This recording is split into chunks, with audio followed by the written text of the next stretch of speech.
Hello and welcome to NewsClick. You're watching Present, Past and the Future.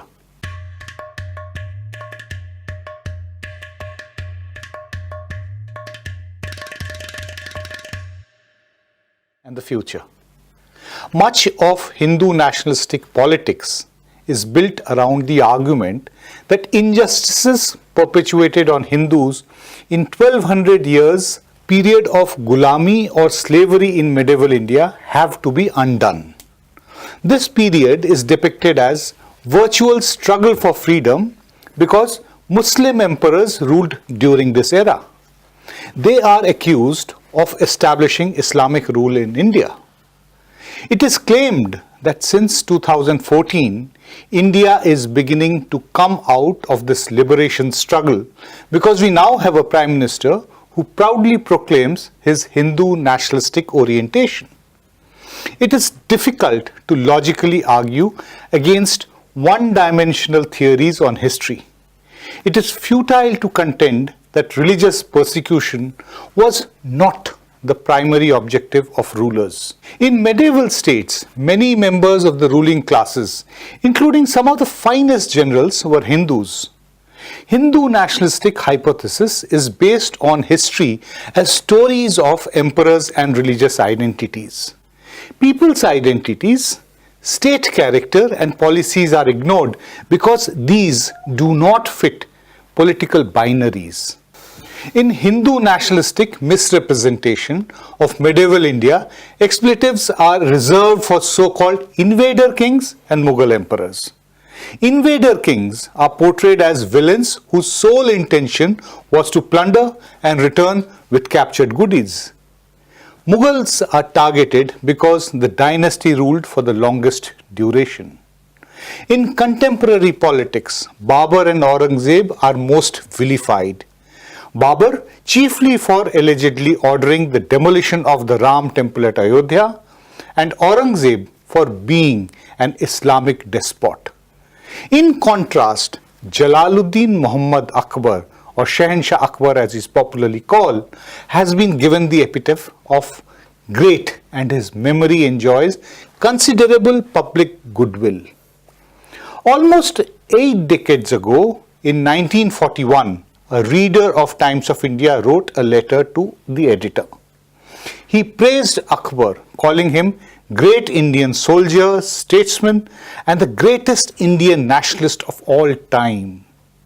His words represented what average Indians thought of Akbar at that time, and I quote, "In these days of domestic discord, communal dissensions, and particularly the Hindu-Muslim split, India feels more than ever the need of an Akbar, the apostle of united India."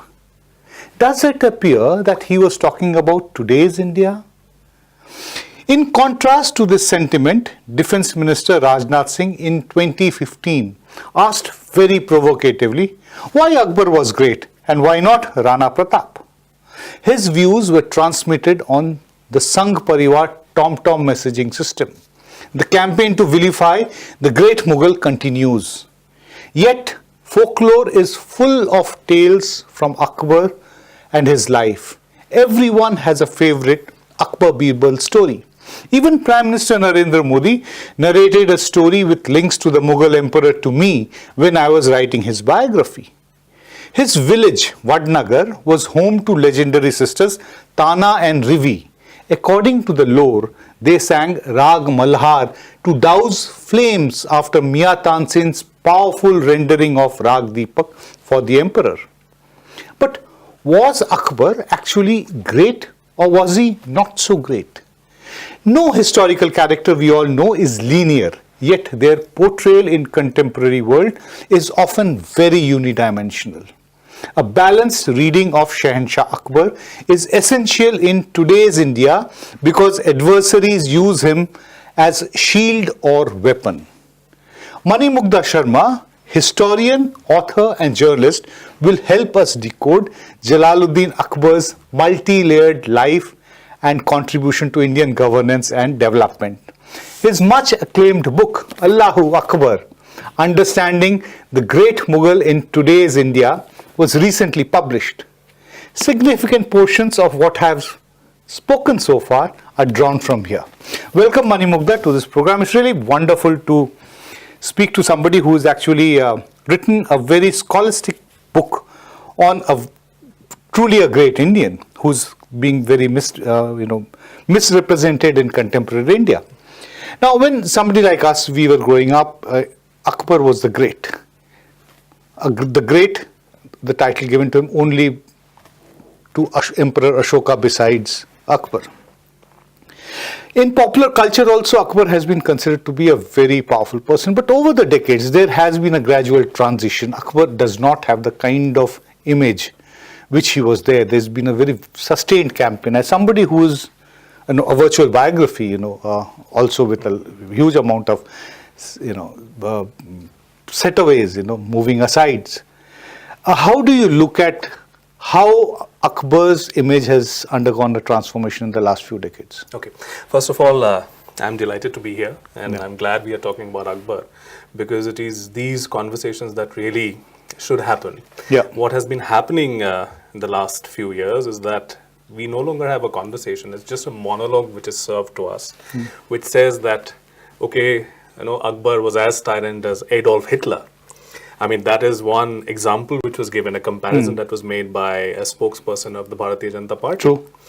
And of course, that comment comes because there is absolutely no understanding of the past. I mean, we tend to understand the past through our present. And the conflicts that we are surrounded by, the problems that we face, these tend to shape our understanding of the past. True. So our idea of the past often varies, is at variance with the past itself. The same thing has happened with Akbar. Now, for a very long time, Akbar was lucky that he was not vilified to the extent that he is today. But of course, we do see glimpses of that process beginning in the late 80s, early 90s itself, when gradually people started talking about all Muslim rulers in the same vein, that they were not nobody was great, and that they had a bias towards Hindus, and that they killed millions and millions of Hindus. This is what the term which we often find on social media, as well as whenever politicians speak. Akbar was fortunate in that regard, because the vilification of him started pretty late. But now, of course, he is talking about in the same vein as Aurangzeb, because earlier when I was a student, we used to have these binaries that Akbar was the good Muslim and Aurangzeb was the bad Muslim. But now there aren't any good Muslims left. Now there aren't any good Muslims, especially among the Mughals. Absolutely. And not just the Mughals, even the Delhi Sultanate. I mean, just look at them. Delhi Sultanate in any case became bad quite early, Yeah, true. Akbar was the last remaining good Muslim in history as well. Right. Now he is no longer that. So what has happened is you have Dara Shikoh remains the only Dara good Shikoh Muslim. remains the only Muslim who is favored by the BJP and the RSS, but only because he serves a certain kind of purpose for them. Again, a purpose of the present. Purpose of the present. Because, this constant comparison between Aurangzeb and Dara Shikoh. I mean, if you look at the contemporary chronicles, and you don't see a religious angle, a good Muslim, bad Muslim angle. I mean, Dara Shikoh was close to the Qadiriya Tariqa. But the Qadiriya Tariqa supports Aurangzeb as well. So these are nuances which people tend to forget.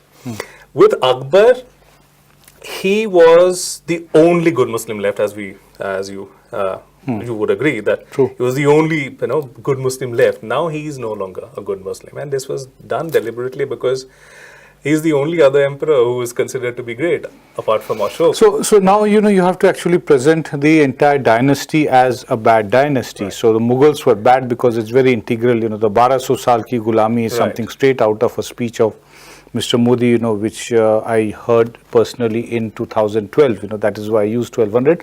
But various people use it differently. Somebody calls it 1000. Somebody, has a different way of dating it, because it's not really a historical way of dating.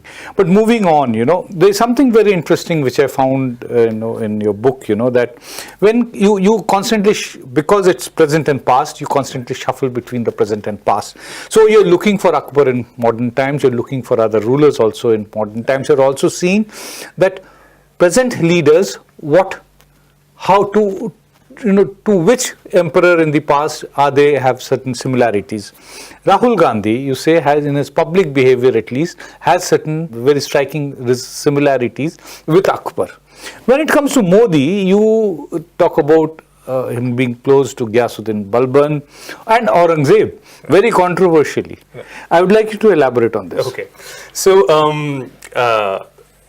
I was analyzing certain character traits of Akbar. Yeah.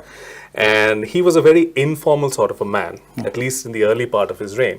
So I have mentioned a particular incident which is mentioned in by Rafiuddin Shirazi, who one of the historical sources that you have consulted. And Rafiuddin Shirazi was coming to Agra, and at that time a representative of Shah Tahmasp of Iran, the Safavid emperor, he was coming. So Akbar had built a pavilion to welcome him. So when he comes, and then there's a lot of commotion because Shirazi tries to find the source of it. There's a lot of commotion and people started shouting, Badshah Salamat, long live the emperor. So he could understand who is the Badshah. Exactly, yeah. So he was trying to look for the Badshah, and his understanding was the Badshah would have to be somebody imperial. Yeah, somebody imperial, somebody very majestic and dressed very straight royally. Out of Chaos's film. Absolutely. Perhaps that was the image. So he asks that, who is that? And then somebody says, oh, that's our Badshah. And he said, does this court not follow any kind of etiquette? I mean, how can the emperor mix with the common man? Because he is wearing a very simple kurta pajama with a half jacket, and his hand is rested on the shoulder of another person, and he's put his face on his hand. Okay. So it's a very informal way of appearing in public. So somebody tells him that, this code is very elaborate when it comes to etiquette, but our emperor is a very informal man. He keeps coming out to meet people. So it's very difficult to observe etiquette when he's... And this wasn't the case with Balban or even with Aurangzeb, it was not. It was not. Because with Balban, and that's where the contrast comes. Balban was somebody who was the first Indian king to adopt the concept of Zilallah, which is the shadow of God on earth. It's essentially a Persian concept which he had adopted. So he tried to keep himself or project himself as somebody who is cut above the rest. You are not first among equals. And you see the same trait in the Prime Minister. Yeah, so every act of meeting or say speaking to a commoner was portrayed as an example of his magnanimity, that he's being such a big person, he's reaching out to a common man. So, and the common man is supposed to feel grateful about it. So that was pretty much the idea of Balban's kingship. So he will keep himself separate. And of course, he did that because the Chahalgani, which was a clique of 40 nobles, they were very powerful. And Balban did that because he wanted to appear separate from the rest of them so that his kingship could be divine. Right? So that's why he But Akbar was not like that, a very informal kind of a person. He was very just like the ordinary citizen. Absolutely. And I have talked about Rahul Gandhi because Rahul Gandhi, despite having that aura of a prince, that's how he's projected as. The Gandhi family. The Gandhi family, right. So it's a dynasty which is referred to as. And Rahul Gandhi has ridden on bikes. He goes, he sits, he sleeps at a Dalit man's house. He eats from his kitchen. He goes to his rallies where he's even kissed by women, admirers of his. So you don't expect something like that with, say, somebody like Mr. Modi. And he does the opposite, quite like Balban, wears suits with his name, pinstriped onto it. Yeah, absolutely. And then every time after his Red Fort speech on 15th of August, he comes out and goes to the encircle. But those are all choreographed. Yes, in a very controlled manner. We all know that as journalists, we know that they are very controlled because the security would simply not allow somebody like the Prime Minister to mingle with the crowd. Right. So in a way, it is orchestrated. It is done with a certain intent that so the leader is very approachable, but he's not. He is showing his magnanimity by reaching out to you, and you are supposed to feel grateful. So that's what essentially happens. That's why I talk about Balban being an idea. And with Aurangzeb, Aurangzeb's austerity was celebrated by the orthodoxy, by the ulema of his time. And in fact, his supporters really held him up as an icon because he was so austere in his ways. So what is the common image that we get? That he used to sew caps, he would copy the Quran, and that's how he used to have his income. And Right. when he died, he was buried with the income that he made by selling Quran copies and the topis. So he was also a fakir, He was also a fakir, right? And incidentally, Aurangzeb was also born in yet Gujarat. not a fakir. So that austerity is even celebrated You by will the not Hindu, have right? many friends because of what you say. So, that austerity was, the Aurangzeb austerity is even celebrated by the Hindu, right? Yeah. Because I remember I had done an article and somebody, in fact, I got a lot of abuses for that.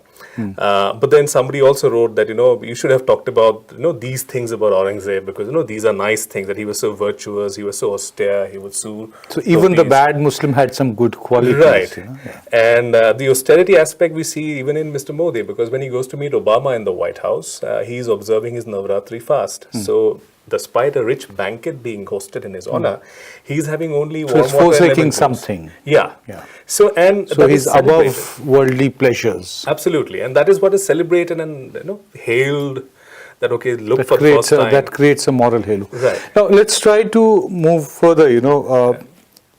The 1941 letter to the editor of Times of India, which I talked about in the introduction.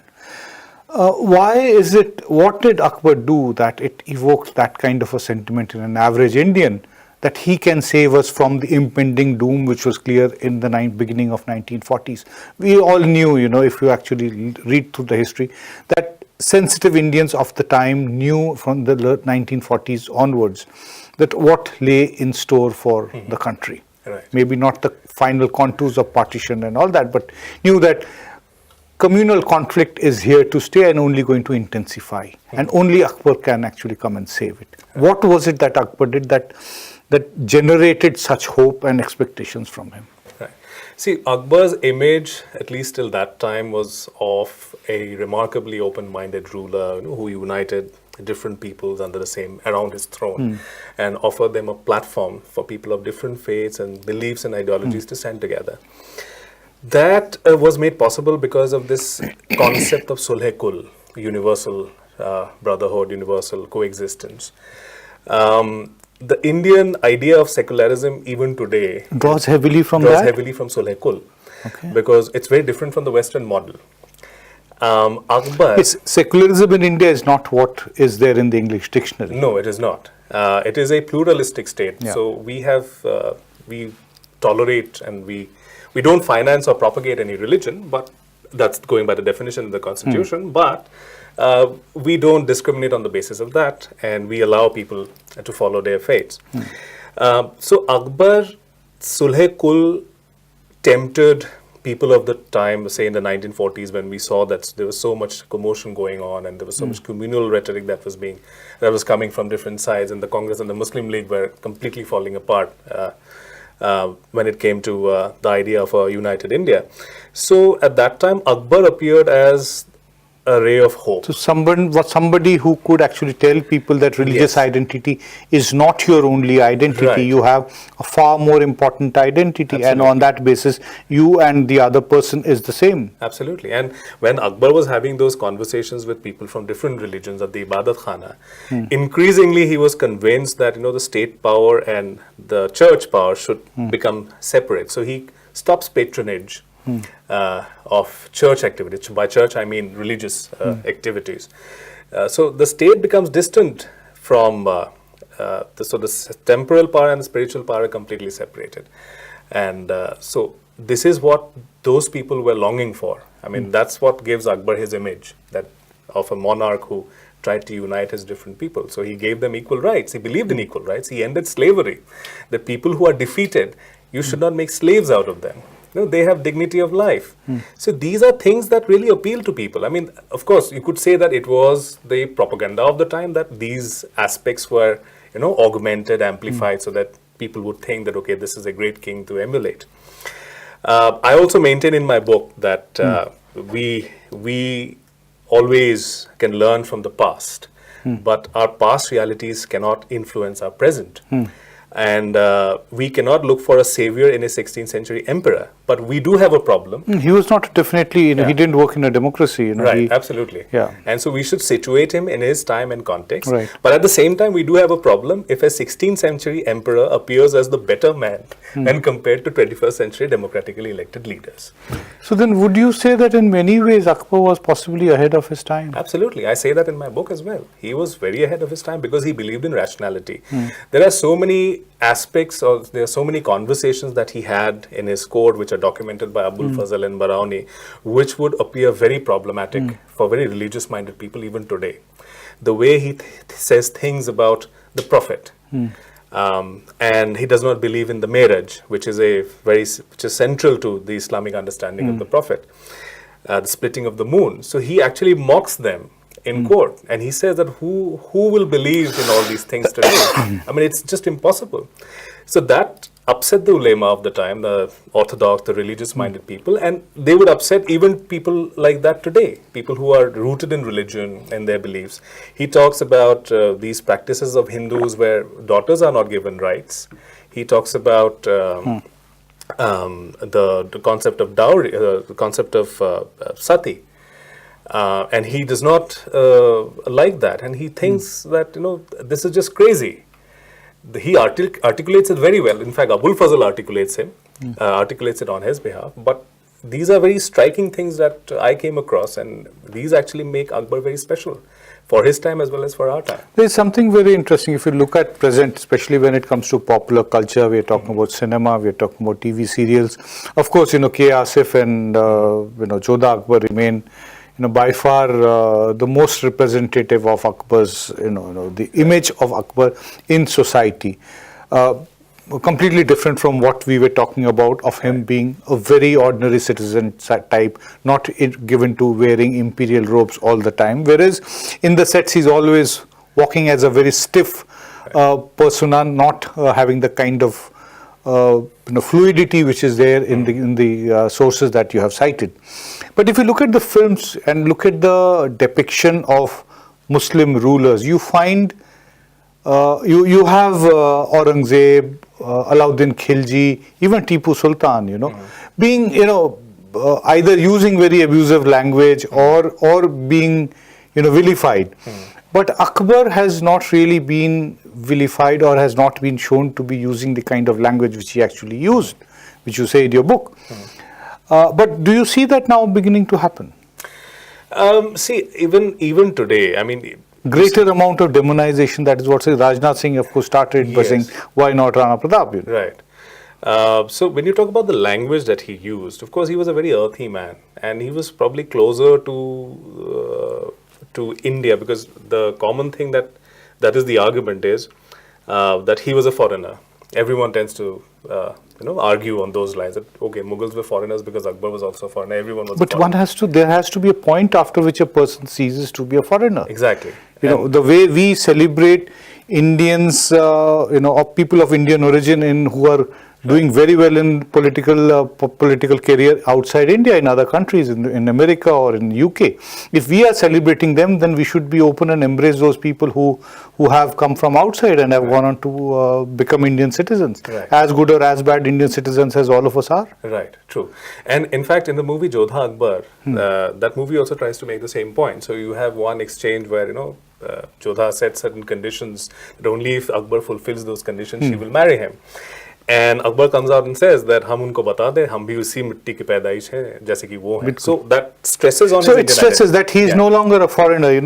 There is a point at which he is crossed. Right. So everybody else thereafter, after the Mughals, from Babur and Humayun, from thereafter everybody is as much Bharatiya as anyone else. Absolutely, and he was born on Indian soil in the house of a Rajput, right, Rana Parshad.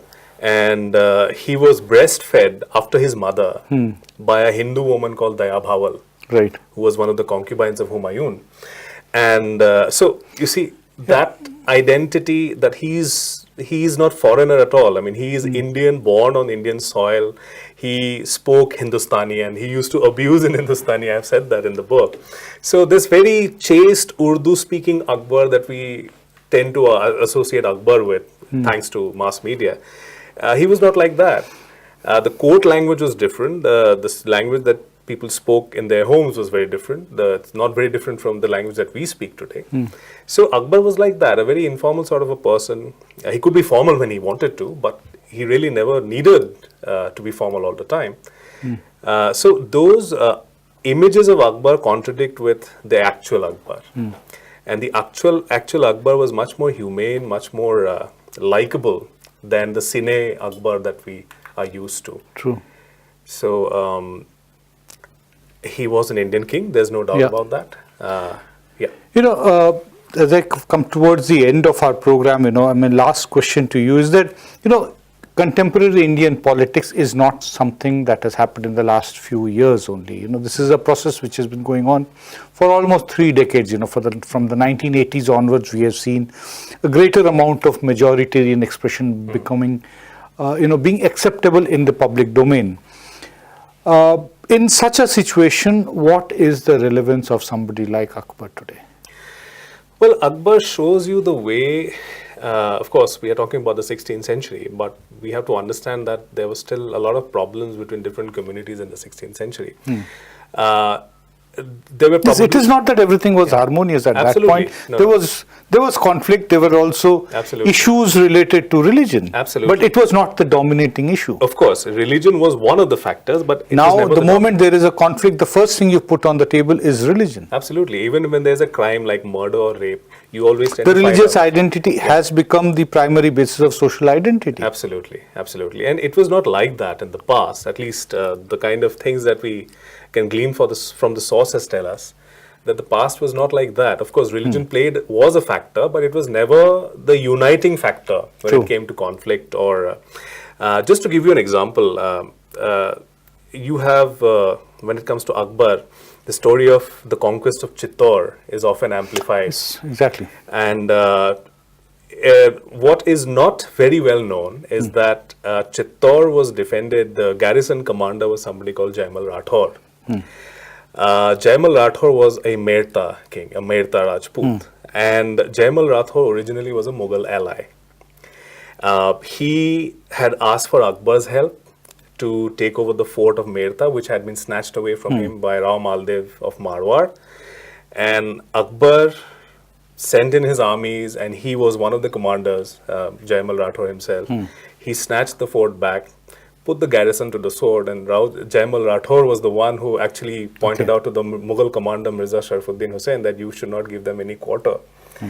Now, he goes back after Sharafuddin rebels, he goes back to Mewar, because Mewar was his overlord, the Rana. And he becomes the garrison commander there. So when Akbar's armies go, it is Jaimal who is defending the fort. After Jaimal dies, the Rathor clan is led by somebody called Sahib Khan Rathor. And he's a Muslim Rajput. And Sahib Khan Rathor's entire family commits Johar. I mean, his widows, his wives, they jump into the fire, he commits shaka, he rides to the battle and dies fighting the enemy. So you don't see a religious angle there, do you? I mean, there are people on both sides. So what you say, the relevance of Akbar today is that somebody could say that religious identity is not everything as far as politics is concerned, that there could be alliances which could be stitched despite or in spite of religious identities. Absolutely. And so I think, it's very important to understand the greatness of Akbar, and I hope that there will be a good reading of your book to be able to understand. There is need for more and more people who are trained in history, but for who are not professional historians, to come out and write in a language which can reach out to a very wide range of people. Thank you, Manimugdha. It's really been a pleasure, and congratulations on your very successful book. Thank you so much. It's a pleasure. Thank you. In times of conflict, memory of rulers like Akbar face constant threat from political leaders who set the social discourse.